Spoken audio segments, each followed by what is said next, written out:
Bizani bugun menyumizda ismalak somsa bo'ladi. Bizlarga kerak bo'lgan mahsulotlarimiz go'sht, piyoz, ismalak kerak bo'ladi. Bularning sonini hammasini o'zingiz xohishingizga qarab, oila a'zolaringizni soniga qarab chiqaraverasizlar. Xohlasangiz ko'p, xohlasangiz ozroq ishlatishingiz mumkin. Men 3-4 odamga qatib aytaverdim.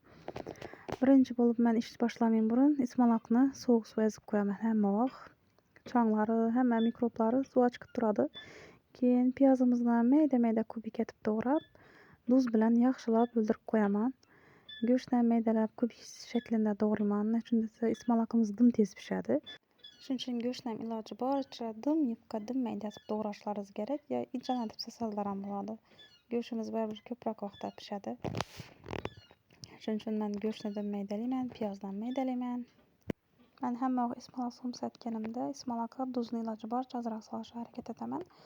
Chunki ismalak tuz ko'tarmaydi. Shuning uchun sizlar ham o'ylanib, ozgina qo'llaringizning uchunda solsangizlar ham bo'ladi. Ham piyozni baribir tuz bilan g'amjib qo'yamiz. Iloji boricha solmasangizlar ham bo'ladi. Piyozni tuzni sal ko'proq solib. Men solmadim, ozgina soldim. Mana ko'rib turibsizlar. Bo'lmasa boshqa mahsulotlarga solgan etib solsangizlar sho'r bo'lib ketadi. Iloji boricha priprava ishlatmaslikka harakat etaman. Pripravalarning ichida tuz bo'ladi.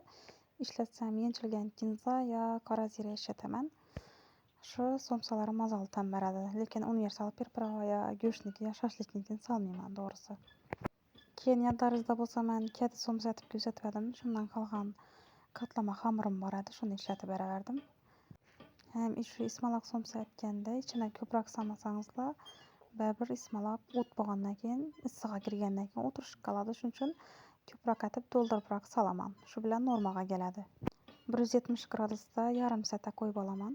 Mana ko'rib turibsizlar, xo'shay bo'lib, pisırdama bo'lib pishdi.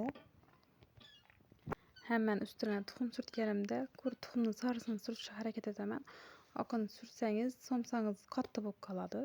Ham sarisini sursangiz tez qizaradi, ham qip-qizil bo'lib pishadi. Yana ichini ko'rib turibsizlar, ichi ham pishgan, usti ham pishgan. Yana so'llari chiqib turishidan qarang mana.